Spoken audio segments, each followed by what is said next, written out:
أعوذ بالله من الشيطان الرجيم بسم الله الرحمن الرحيم Assalamualaikum warahmatullahi wabarakatuh. A'udzubillahi minasyaitonirrajim. Bismillahirrahmanirrahim. Saudara-saudara kaum muslimin rahimakumullah dimanapun berada, kembali lagi bersama Kabar TV Biasa. Pada kesempatan kali ini Kabar TV Biasa mau menyampaikan atau mau sedikit berbagi tentang informasi masalah perumpamaan dari sebuah makhluk yang diciptakan oleh Allah. Namun mohon maaf, mungkin dari latar belakang background ini banyak yang sekali bergelantungan ya, karena memang ini mengejar waktu, dalam arti mengejar waktu situasi yang sepi. Biasanya kan ramai, maklumlah yang namanya pengembara itu berpindah-pindah tempatnya gitu ya, berpindah-pindah tempatnya, jadi tidak pernah background ini, latar belakang ini tidak pernah stabil atau tetap pada suatu kondisi gitu. Dimana kesempatan kali ini Kabar TV Biasa yang akan saya sampaikan yaitu yang saya beri judul yaitu berguru kepada lebah madu ya. Dimana lebah madu dalam bahasa Sunda ini disebut dengan nyiruan ya, atau dalam bahasa Arab biasa disebut dengan anahal ya, berupa binatang kecil yang dijadikan judul salah satu nama surat di dalam Al-Quran, yaitu surat An-Nahl ya, surat ke-16 ya. Nah, kepada binatang ini Allah Subhanahu wa Ta'ala memberikan ilham atau berupa kemampuan agar membuat sarang ya di pegunungan, di atas pohon-pohon, dan atau di dalam sarang-sarang yang dibuat oleh manusia ya. Ya, ini dijelaskan oleh surat An-Nahl ayat 68 ya. Di sana dikatakan wa waha rabbuka ila nahli antahidi minal jibali buyutan wa minas syajari wa mimma yash'urun. Dan Tuhanmu telah mewahyukan kepada lebah, buatlah sarang-sarang di bukit-bukit, di pohon-pohon kayu, dan di tempat-tempat yang dibikin manusia. Nah, itulah. Kemudian sambil menghindar sari-sari bunga dan buah-buah, juga lebah madu ini harus tetap fokus dan konsisten menjalani petunjuk dari Allah ya, pedoman dari Allah. Dan dari perut lebah madu nanti keluar minuman madu yang banyak macamnya, yang juga mengandung obat yang bisa menyembuhkan penyakit yang ada di dalam tubuh manusia. Disitulah nampak kebesaran, pertanda keagungan Allah bagi manusia yang mau berpikir. Nah, ini pun berdasarkan surat An-Nahl ayat 69. Kemudian di sini Imam Fakhruddin Ar-Razi yang menyusun kitab tafsir Mafatihul Ghaib dan para mufasir lainnya ini merinci makna ayat tersebut. Jadi binatang setingkat lebah madu dapat ilham atau dapat naluri dari Allah Subhanahu wa Ta'ala untuk melaksanakan perjuangan hidup yang berada dalam bimbingan rahmatnya. Nah, ini belum pernah berpaling dari petunjuknya, ini teguh ya, teguh dan lurus menapaki jalan-jalan yang dari Allah Subhanahu wa Ta'ala. Maka hasilnya pun tidak cuma-cuma, yaitu bisa bermanfaat untuk dirinya sendiri ya, sebagai perlambang makhluk yang hidup bersih, juga akur rukun dengan sesama. Selain dari itu bisa bermanfaat bagi makhluk lainnya, utamanya bagi manusia. Oleh karena dari perut lebah madu keluar minuman yang manis dan menyehatkan bagi tubuh. Begitulah kenyataan lebah madu. Coba bandingkan dengan manusia. Apa yang keluar dari perut manusia? Hanya sekedar kotoran yang menjijikan ya. Walaupun manusia itu gagah, rupawan, ganteng, cantik, kaya, berpangkat, punya kedudukan yang tinggi, tersohor, sama saja sangat jauh berbeda dengan si lebah madu yang dianggap hewan hina, tapi mampu menggapai derajat mulia dan banyak berguna. Maka sahabat Rasulullah SAW, Sayyidina Ali bin Abi Thalib radhiyallahu menegaskan demikian, la tahzan ala dunya, fa inna dunya sitat, ta'amun, wa masyrabun, wa lambisu, wa mas'um, wa masmum, wa sayyarah, dan wa manakah. Artinya kata Sayyidina Ali, jangan sedih karena tidak punya dunia, tidak punya harta, sebab dunia itu hanya ada 6 macam ya, atau gitu ya. Apa? Ada tadi atau amun, wa masrabun, wa malabisun, wa masmum, wa sayyarah, wa manakah ya, kendaraan, minuman, pakaian ya. Apalagi ta'amun ini bukan ini ya, bisa minuman, bisa makanan di sana ya. kendaraan, minuman, pakaian, kata sini wewangian ya, wewangian, kemudian kendaraan, dan yang keenam itu pasangan, wama menakah, suami istri. Itu sabda Sayyidina Ali radhiyallahu anhu. Nah, kemudian Sayyidina Ali meneruskan dari percakapannya ini, menerangkan dari satu-satu. Misalnya makanan minuman dunia yang paling enak itu apa sih? Ya, madu. Padahal hanya berupa air liur lebah. Minuman paling penting adalah air, yaitu yang sama-sama diminum oleh seluruh binatang. Kemudian pakaian, yang paling bagus apa? Nah, sutra ya. Padahal asalnya dari bungkus ulat, sebuah ulat. Kemudian wewangian, yang nomor satu apa sih? Adalah misik, yang dibuat dari darah kijang. Kemudian tunggangan, pada waktu itu ya paling hebat ya zaman itu ya, ini karena yang berbicara pada zaman abad ke-7 ya. Jadi tunggangan yang paling hebat adalah kuda. Ya walaupun terkadang suka digunakan untuk membantu membunuh manusia dalam peperangan. Nah, kemudian yang terakhir dari pasangan. Ya, yang paling disukai dari pasangan apa sih? Parji ya, maaf nih, yaitu alat kelamin. Padahal itu adalah tempat untuk mengeluarkan air seni. Jadi wajar kalau Rasulullah SAW mengumpamakan umatnya yang mengaku mukmin, yaitu yang benar-benar beriman, yaitu yang benar-benar berpandangan dan bersikap hidup menurut ajaran Allah, menurut aturan Allah. Nah ini diumpamakan dengan lebah madu oleh Rasul. Kata Rasul, masalah mukminin kama salin nahla. Jadi umpamanya mukmin itu adalah ibarat sebuah lebah. Iza akala thayyibah. Jika dia memakan makanan yang baik-baik. Wa iza doa thayyibah. Begitupun ketika mengeluarkan dia yang baik, yaitu madu tadi ya.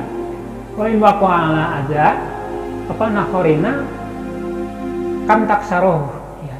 Kemudian ketika dia hinggap pun di sebuah ranting, ketika mencari makanan, ini tidak akan merusak daripada ranting itu sendiri.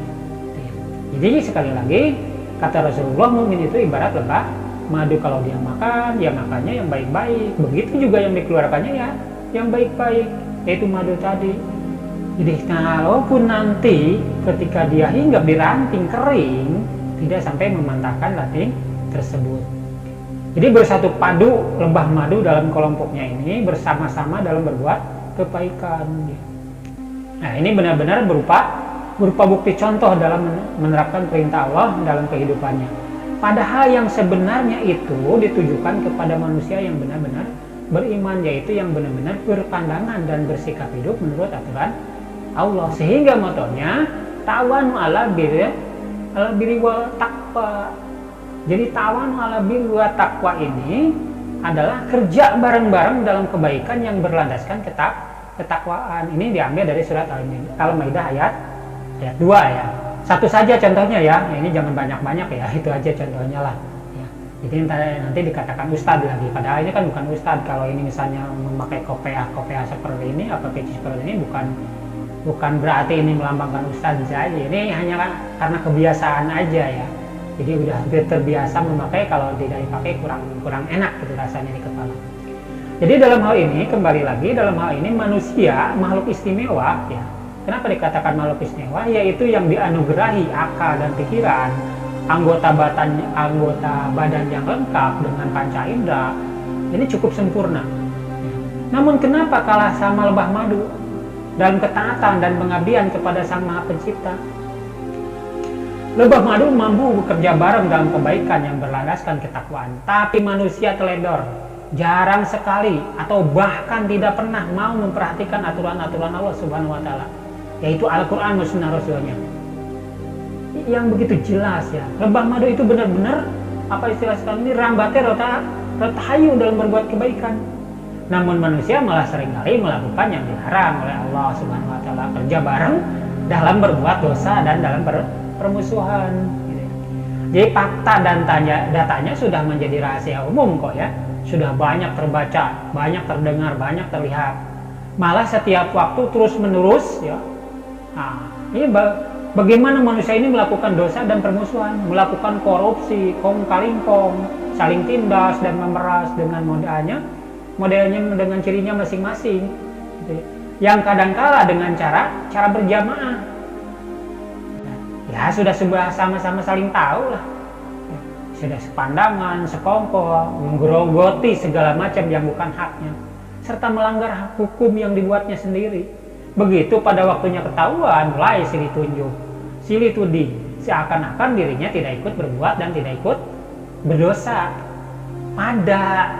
Pada tidak mau bertanggung jawab, yang ujung-ujungnya ramai saling membela diri masing-masing. Padahal sudah jelas nyata ya, di sana dikatakan oleh Al-Quran, ta'awanu alal ismi wal udwan, berkolaborasi dalam dosa dan pelanggaran ya.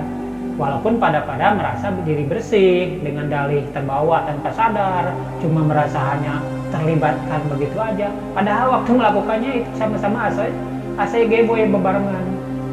Kalaulah lebah madu tidak begitu, mereka makan yang baik-baik, umpamanya sari bunga-bunga, sari buah-buahan, dengan usaha sendiri yang mati-matian. Tiap hari dia terbang belasan mungkin sampai puluhan kilometer untuk memenuhi kebutuhan ya, mencari nektar, sebuah bahan untuk madu. Begitu sudah dapat, secepatnya pulang menyetorkan hasil usahanya untuk diolah jadi madu bareng-bareng untuk kepentingan bersama. Belum pernah ada kejadian 1 atau 2 lebah madu, apalagi puluhan ya, mampir dulu ke tempat lain untuk menyimpan atau menyembunyikan sebagian pendapatan dari hasil usahanya untuk kepentingan sendiri. Belum pernah kan? Jelasnya tidak pernah calingkong lah ya, tidak pernah korupsi lebah madu, tidak pernah mengkhianati prinsip gotong royong, suka duka itu ditanggung bersama, tidak pernah ingin melimpah diri sendiri, kenyang sendiri, mewah sendiri. Itulah yang jadi prinsip lebah madu. Juga di tempat kerjanya, dalam mencari bahan madu, lebah ini tidak pernah merusak lingkungan, seperti hanya tadi dikatakan oleh Rasulullah dalam sebuah hadisnya. Tidak ada ranting sekecil apapun yang patah, tidak pernah ada bunga sampai jatuh, tidak pernah ada menjadikan buah-buahan menjadi busuk, apalagi menimbulkan polusi, kehancuran lingkungan, anarkis, demo, protes dari penduduk setempat yang merasa dirugikan oleh lebah. Tidak ada kan? Seperti misalnya sering tuh banyak ya demo protes ya dari sebuah penduduk yang merasa dirugikan, yang seperti halnya sekarang terjadi di manusia sekarang ini. Ini padahal nggak menimbulkan itu. Ternyata maha benar, maha objektif ilmiah firman Allah Subhanahu wa Ta'ala dengan segala firman-Nya itu, yang menerangkan, menggambarkan perumpamaan lebah madu sebagai objek ilmiah, sebagai objek ilmu yang ilmiah. Ini bahan renungan dan koreksi diri bagi manusia yang mau berpikir, manusia beriman, yaitu manusia yang mau hidup berpandangan dan bersikap berdasarkan perintah dan larangan Allah yang terkandung dalam Al-Quran dan Rasulnya. Hidup lebah madu dan kelompoknya seperti yang disabdakan oleh Rasulullah, seperti yang difirmankan oleh Allah Subhanahu wa Ta'ala tadi ya. Ini seharusnya jadi contoh bagi manusia yang mengaku kaum muslimin dimanapun berada. Jadi demikianlah ya, sebuah gambaran yang begitu luar biasa dari lebah madu yang diciptakan oleh Allah hanya sebagai sejenis binatang kecil yang kadang dia hinggap di comberan dan sebagainya. Dia dengan hinggapnya di comberan, dia mungkin tahu bahwa di situ ada yang baik ya, tetapi manusia jauh berbeda dengan saya. Mudah-mudahan apa yang disampaikan ini adalah sebagai untuk memacu atau menyadarkan diri kita, terutama saya yang berbicara ya di sini, terutama saya yang berbicara. Mudah-mudahan kita diberikan sebuah contoh oleh Allah ya, dengan sebuah lebah, sehingga lebah ini oleh Allah dimuat namanya menjadi salah satu surat yang ada di dalam Al-Quran. Demikian ya pada kesempatan kali ini, tidak terlalu panjang-panjang, cuma panjang-panjang juga yang nonton cuma sebentar ya, paling hanya sampai 3-4 menit udah, nggak sama panjang. Jadi kadang-kadang kalau kurang menarik itu tidak, bagi penonton itu jarang ditonton ya. Mereka lebih suka hiburan, tontonan dan yang sifatnya ya apalah gitu ya, bukan sejenis cerita-cerita ini. Baik, demikian apa yang bisa sampaikan pada kesempatan kali ini. Mudah-mudahan kalau memang ada yang berniat terus mengikuti channel ini, mohon bantuannya untuk bantu subscribe ya, agar saya terus termotivasi untuk membuat menayangkan atau menyampaikan sesuatu yang mudah-mudahan bisa bermanfaat untuk kita semua, khususnya bisa bagi saya. Barakallahu li wa lakum fil Qur'anil Azim, innahu huwas samiul alim. Wabillahi taufiq wa hidayah. Wassalamualaikum warahmatullahi wabarakatuh.